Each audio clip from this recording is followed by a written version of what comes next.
Hi, I'm Christina and today I'm doing a book haul. So these are all the books I've purchased from the beginning of July up until the end of October. So I have 4 months worth of books here and I have a total of 10 books. I'm still doing my low buy challenge for books. So let's just get straight into it. So the first one I purchased was Project Hail Mary by Andy Weir. So this is a science fiction book and I absolutely love this book. It was genuinely the best science fiction book that I've ever read.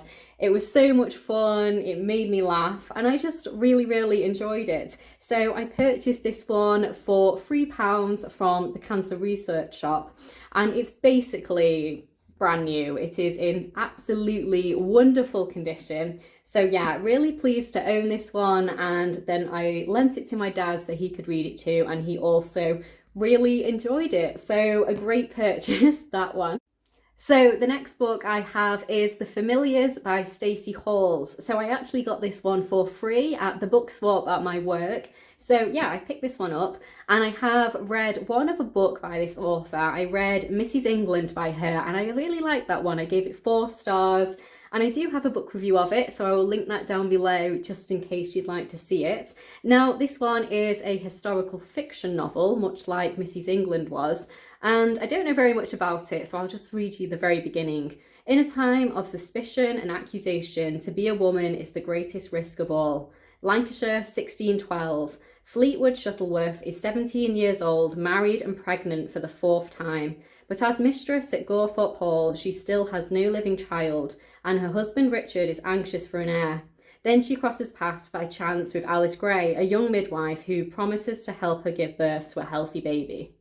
So yeah, really looking forward to this one. I've been really enjoying historical fiction recently. I've actually not read all that much recently, but it is a relatively new to me genre, like in the last couple of years. And yeah, I think this one sounds good. I think Stacey Hall's other book was a little bit of a slow burn, so I'm expecting pretty much the same kind of vibes. So yeah, really looking forward to reading that one. So the next book I purchased is Carrie, Soto is Back by Taylor Jenkins Reid, and I bought this one brand new from Sainsbury's for £10, which is actually a pretty good buy for a brand new hardback. And I have read this one recently. I really enjoyed it. It was a 5-star read for me, and again I have a book review of this, so I will link that down below. It was just so good. It took me a little bit of time to get into it, but when I did, I was so invested in the story. I was so connected to the characters. It did make me cry. Taylor Jenkins Reid, she can just make me cry. She's such an emotive writer, and I think the way she writes is really beautiful. So yeah, I would highly recommend this one. Really enjoyed it. I think I've read 3 books by Taylor Jenkins Reid now, and I'm just looking forward to continuing to read her backlist. So yes, that's that one. And now I have Richard Osman's new book, The Bullet That Missed. And this is the 3rd book in the Thursday Murder Club series. I have read the first one, I think, in 2020, and the last one in 2021. I think that's right. And I'm really looking forward to reading this one. So this one was also £10 for a brand new hardback. This one was from W.H. Smith. And you actually got a free book when you purchased it from W.H. Smith, which was A Shot in the Dark by Lynne Truss. Now, it says it's a Constable Twitton mystery, and I have to say I have no kind of knowledge of this, so I thought, yeah, of course, if it's free I'm just going to pick it up. It was actually the very last one left in W.H. Smith, so it was probably fate. So I have this one. Probably won't get around to reading it anytime soon, to be perfectly honest, but that is another book that I have acquired recently. Obviously, I am very excited to read this one. I'm doing this one as a buddy read with Kirsten over at Reading Nymph, so I will link her down below so you can go and watch her thoughts on this one as well as mine. And I have this one. What do I have this one? I had this one on my October TBR, so you will be seeing my thoughts on this one very soon. So yeah, I'm just looking forward to being back in this world, back with these characters. It's a very kind of cozy mystery. It's the best cozy mystery I've ever read. I think the characters are wonderful. I am very connected to the characters, very invested in their kind of continued good health, if you will. So yeah, looking forward to this one. Now, the next one I purchased, I think is the most I've ever spent on a book. It is Our Missing Hearts by Celeste Ng. Now, I got this one for £14, brand new at WH Smith, which I think was a little bit of money off. I think it was meant to be 20, but still the most I've ever purchased on a book. I generally don't buy many books. I do go to my library very often. I just really wanted to read this one. Celeste Ng is one of my favourite authors of all time. I've read both of her other books, Everything I Never Told You and Little Fires Everywhere, both 5-star reads, both some of my favourite books of all time. So I really wanted to get her brand new book when it was first released. And they do have it at my library, but I think it was like 60 people were in front of me, and I thought, I just don't want to wait, so I'm just going to treat myself to this one, because I rarely treat myself to brand new books. And here it is. So I was having a little bit of a bad day as well. So, you know, justified purchase of kind of cheering myself up, and very much looking forward to reading this one. It is definitely one of my most anticipated releases of 2022. It's probably my most anticipated book of 2022. So I do have a video on my most anticipated releases as well, which I will link down below. But this is the top one, I think, out of every single book that's come out of this year and will be coming out this year. This is the one I'm most excited for, probably followed closely by the Richard Osman one I've just shown you. So that is that one. And now I had a little bit of a splurge on Amazon. Basically, I just wanted to buy a few things, and then I wanted to get free delivery, and it just made more sense to buy myself some books.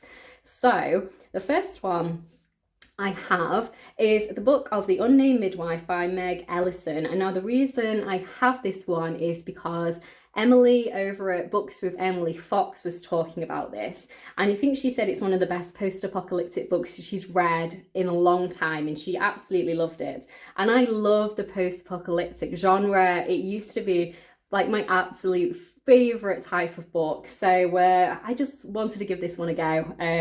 I think I was kind of introduced to the whole genre by Emily years ago, because I think she put a video up of all of her kind of post-apocalyptic books, that's hard to say, that she had read, like a recommendations video. So yes, I'm really looking forward to reading this one. This one was £4.99 for a brand new paperback, which is a pretty good deal. So yeah, I think this one's going to be really nice. Not really nice, obviously, but it'd be really nice to get back into this genre, because I haven't read much post-apocalyptic kind of fiction recently. I think I've read maybe one or two. I've read The Pharmacist, I've read The High House. Enjoyed both of them. I think The High House was my favourite, 5 stars, and The Pharmacist was good, I enjoyed it, but The High House was just wonderful. So I think I've only read 2 post-apocalyptic books this year, so I might be able to squeeze this one as a third. It's probably going to be in 2023 though, to be honest. So that is that one. And now I also have Under Her Care by Lucinda Berry, and I think this is her most recent release. Now, Lucinda Berry is definitely my favourite thriller writer at the moment, probably tied with Sally Hepworth, to be honest. They're both up there as my favourite thriller authors. And I think, yes, this was her newest release. When did this one come out? It definitely came out this year in 2022. Oh, it doesn't say, it just says 2022, but I think it came out maybe earlier this year. And yeah, it was only £4.99 reduced from like £8 or £9. So I've had my eye on this one for a little while. I still actually haven't read the one that she released before this. So I probably should read that one first, although it might not actually happen that way. So yes, my favourite book by her is The Perfect Child, the one that it mentions on the front. Again, I have a book review of that one, so I will link that down below, but I think I've read 3 of her books. Yes, I think so. So this will probably be, or the other one will be my 4th book by her. She's just really good at writing dark, twisted, disturbing thrillers, and she herself is a psychologist, so she has a lot of real world experience as well, and that really underpins her writing with it just feels very real. She's just an excellent writer. So yeah, really looking forward to reading this one. I was just starting to read the back, but I'm not going to read the back because I generally don't for thrillers, and I don't want to ruin it for myself. So yes, that one. So that was $4.99 as well. And now nearly the end, I've got 2 more books to go. I have Psyched by Jessie Greengrass, and this one was shortlisted for the Women's Prize for Fiction in 2018, and I am getting a little bit more into the Women's Prize for Fiction, but the reason I wanted to read this one was because I read The High House by her earlier this year, and it was just so wonderful. It was one of the post-apocalyptic books I just mentioned recently, and yeah, really liked it. 5-star read. I still think about that book even though I read it a couple of months ago, and yeah, it's definitely one of the best books I've read this year. And then this one is her debut novel, so I went back and I thought I'd love to read her debut. So this one's a little bit, I'm not sure, but it's about motherhood, basically. So yeah, looking forward to reading this one. So yeah, I think it's basically about like pregnancy and motherhood, early motherhood, but it is a novel. It isn't like non-fiction. So yeah, I think that one was £5.18. So that was the second to last. So the last one is How to Live When You Could Be Dead by Deborah James. Now, I followed Deborah on Instagram, and unfortunately she passed away quite recently, and they did try and push this publication forward while she was still alive, but I think unfortunately she passed away before this was published. And I was going to buy this one brand new. I've been keeping my eye on it, but then I saw it in the charity shop for £1 for cancer research. Now, I wasn't sure about buying it secondhand because obviously the money isn't going to the foundation then, but it was going to charity, and I'm going to make an actual donation to the charity separately. So yeah, really surprised to see this one in a charity shop so soon. Actually, I think it's only been published a couple of months ago. So this one is a memoir about, well, her life, I suppose. And just, I think it's going to be very emotional, very moving. I definitely think it's going to make me cry, but I think it's going to be a really worthwhile read. So yeah, I'm looking forward to reading it. If looking forward is the right kind of word for this kind of book, but yeah, that's that one.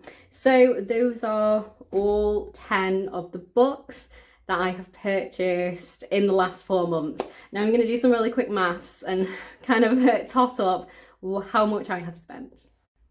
So I've done my calculations, and I have spent a total of £53.16 over the last 4 months for 10 books, and now I'm going to add it up overall for the whole year. So I did one previous video which showed all the books I had purchased from January 2022 to July 2022, and I purchased a total of 10 books in the first 7 months of the year, and that was a total of £19.51. I think most of those were second hand. So now at the end of October, start of November, from the first 9 months of the year, I have spent a grand total of £72.67, and I've purchased a total of 20 books. So a pretty round number there, 20 books. First 7 months of the year I purchased 10, and then the last 4 I purchased 10. So it's definitely speeding up a little bit.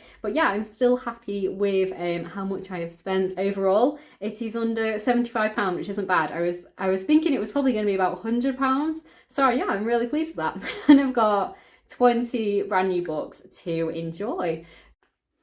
So if you like watching book haul videos and you want to see the ones that I purchased in the first half of the year, I will link that video down below. And if you'd like to hear more about why I'm doing a low buy challenge for books and how that's going and the reasons behind it, that's in that video too.